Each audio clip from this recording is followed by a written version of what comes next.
Assalamualaikum warahmatullahi wabarakatuh. Perkenalkan, nama saya Muhammad Ilham. Saya mahasiswa dari Universitas Askia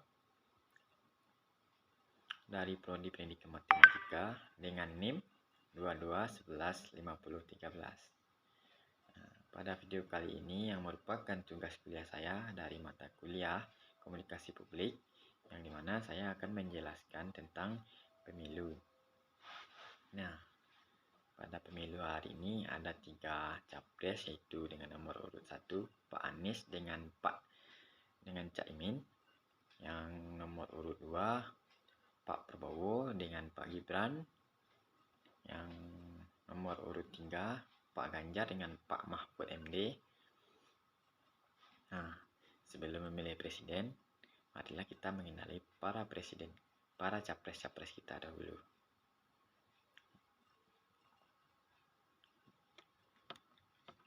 Yang pertama, kita membahas tentang nomor urut 1, yang dimana itu Pak Anies Baswedan dan Pak Muhaimin Iskandar atau Cak Imin. Nah, Pak Anies, sebelum terjun ke dunia politik, Pak Anies adalah seorang akademisi. Beliau pernah menjabat rektor di Universitas Paramadina, Jakarta dari 2007 hingga 2014. Beliau berusia 54 tahun yang merupakan pengagas program Populer Indonesia Mengajar pada 2009. Melalui program ini, para mahasiswa dan sarjana dikirim untuk misi mengajar selama 1 tahun ke daerah pelosok Indonesia yang tidak memiliki akses pendidikan berkualitas. Popularitas program ini disebut menjadi alasan Pak Jokowi memilih Pak Anies sebagai Menteri Pendidikan pada tahun 2014. Namun, kinerja Pak Anies sepertinya tidak memuaskan Pak Jokowi dan beliau diganti pada tahun 2016. Setahun setelah diganti, Pak Anies memutuskan maju sebagai Gubernur Jakarta melawan 2 kandidat lainnya, yaitu petahana sekaligus orang dekat Pak Jokowi, yaitu Pak Basuki Cahayapurnama dan Pak Agus Yudhoyono, yang merupakan putra mantan Presiden Bapak Susilo Bambang Yudhoyono.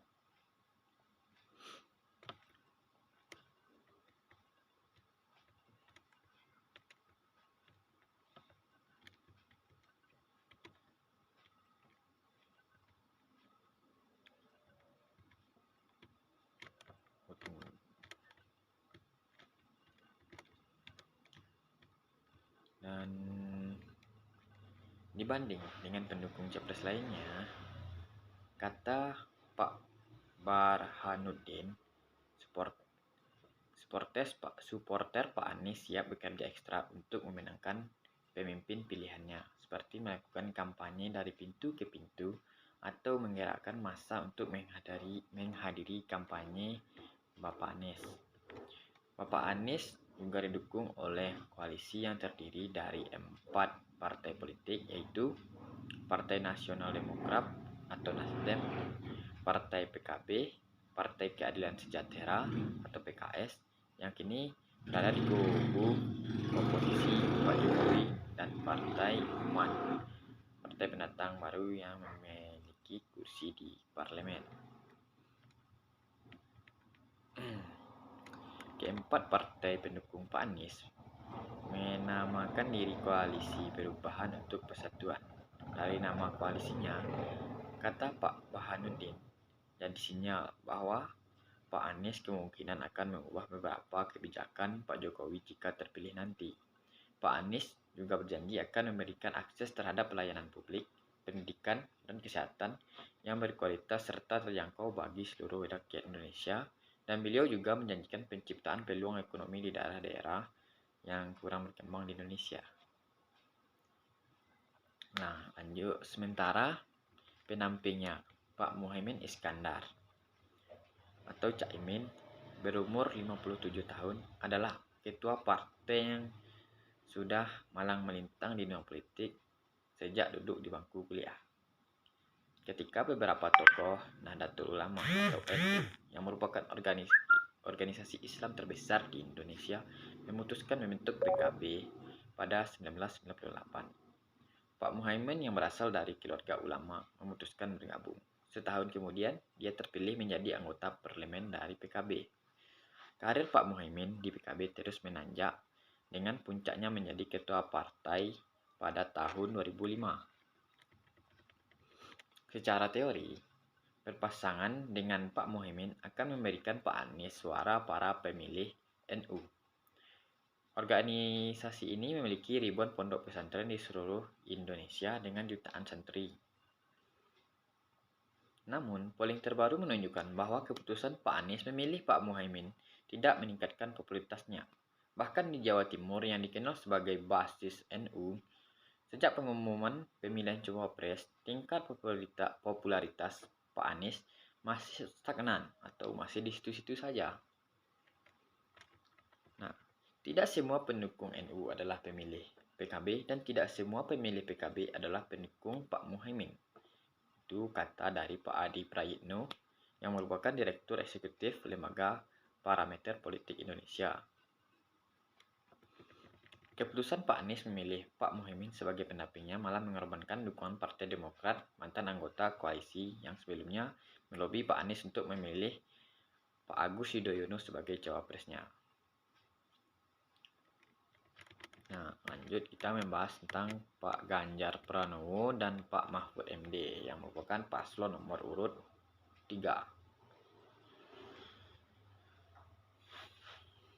Pak Ganjar terpilih sebagai anggota parlemen selama 2 periode sebelum terpilih Gubernur Jawa Tengah pada tahun 2017.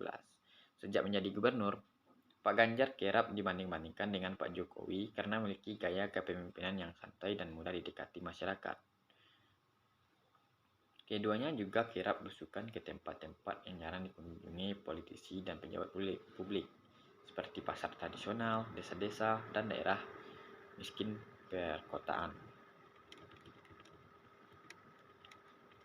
Dari ketiga pasang calon, pengamat mengatakan bahwa Pak Ganjar adalah sosok yang paling mungkin untuk melanjutkan kebijakan-kebijakan dan program Pak Jokowi. Jika terpilih, Pak Ganjar tidak akan membiarkan pembangunan atau infrastruktur yang dilakukan Pak Jokowi berhenti.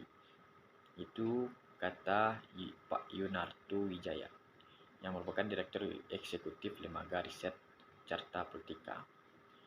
Pak Ganjar yang berusia 55 tahun adalah anggota Partai Demokrasi Indonesia Perjuangan atau PDIP yang dikenal loyal terhadap pendiri dan ketua partai, yang dimana itu Ibu Megawati Soekarno Putri, yang merupakan anak dari Presiden pertama Indonesia yaitu Pak Insinyur Soekarno, yang pernah menjabat sebagai Presiden perempuan pertama negara ini pada tahun 2001. Namun jika terpilih sebagai presiden, Pak Ganjar harus bisa menyeimbangkan posisinya sebagai pemimpin negara dan seterusnya sebagai petugas partai yang manut pada perintah Bu Megawati.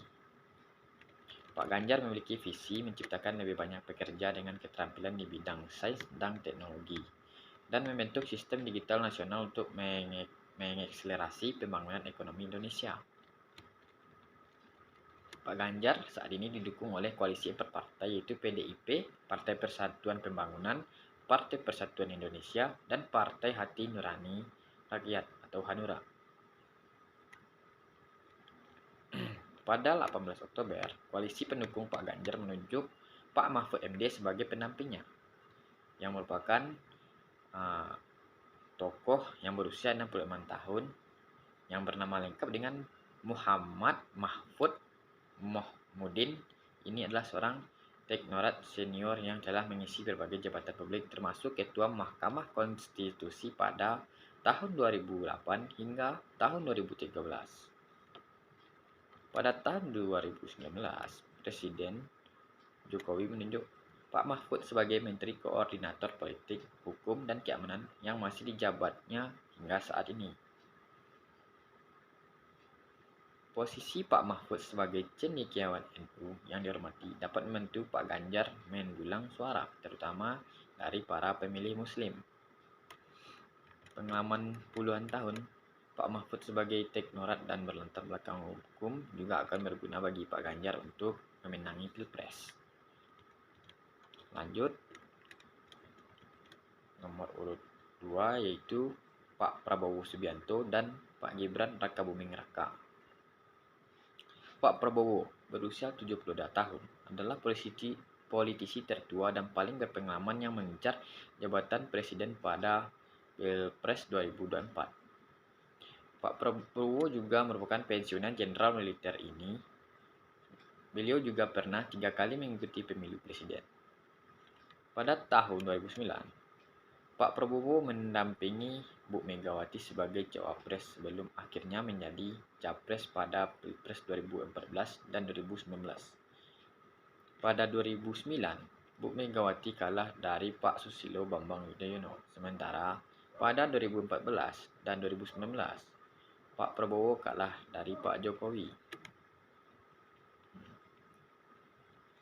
Pilpres 2019 menjadi yang paling memecah belah publik Indonesia. Ketika itu, Pak Prabowo yang kalah dengan selisih 11% menolak, mengaku kekalahan dan menggugat hasil pemilunya ke Mahkamah Konstitusi atau tuduhan kecurangan pemilu yang sistematis dan meluas oleh kubu Pak Jokowi. Para pendukung Pak Prabowo saat itu menggelar aksi protes besar di ibu kota Jakarta. Ketegangan kedua tokoh tersebut mereda setelah Pak Jokowi mengundang Pak Prabowo bergabung di kabinetnya menjadi Menteri Pertahanan. Di antara kandidat lainnya, Pak Gibran berusia 36 tahun adalah yang paling minim pengalaman. Karirnya sebagai birokrat baru dimulai 2 tahun lalu ketika terpilih wali kota di kampung halamannya Surakarta atau dikenal dengan nama Solo. Ini adalah jabatan yang sebelumnya pernah diisi oleh ayahnya yang memimpin Solo antara 2005 hingga 2012. Awalnya, Pak Gibran tidak memenuhi persyaratan untuk maju menjadi cawapres. Undang-undang pemilu sebelumnya menyatakan kandidat presiden atau wakilnya harus berusia setidaknya 40 tahun. Namun pada 16 Oktober, Mahkamah Konstitusi mengubah persyaratan tersebut dengan pengecualian bagi mereka yang berpengalaman sebagai kepala daerah terpilih. Banyak yang mengecam putusan MK tersebut, menyebutnya telah mencederai demokrasi Indonesia karena membuka pintu bagi presiden untuk membentuk dinasti politik dan memegang kuasa. Bahkan setelah dia lengser, jika Pak Prabowo Gibran menang,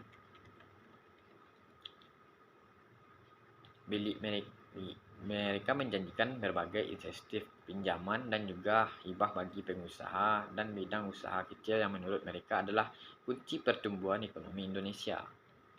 Keduanya juga berjanji mengembangkan beberapa program Pak Jokowi, seperti pendidikan gratis dan bantuan langsung tunai bagi keluarga berpendapatan rendah. Pak Prabowo didukung oleh koalisi 9 partai, yang dimana diantaranya berskala nasional yaitu Partai Gerakan Indonesia Raya yang dipimpinnya Golkar, Partai Amanat Nasional, Partai Demokrat, Partai Bulan Bintang, Partai Solidaritas Indonesia, Partai Garuda, dan Partai Gelombang Rakyat Indonesia. Pak Prabowo juga didukung oleh Partai Aceh yang hanya bisa memperebutkan kursi parlemen di tingkat provinsi dan daerah di Aceh. Di satu sisi, keberadaan koalisi tersebut akan memastikan adanya dukungan penuh di parlemen, tapi juga bisa berarti akan ada berbagai kompromi untuk memuaskan partai-partai pendukung dirinya. Baik, sekian materi dari saya ucapkan terima kasih. Wassalamualaikum warahmatullahi wabarakatuh.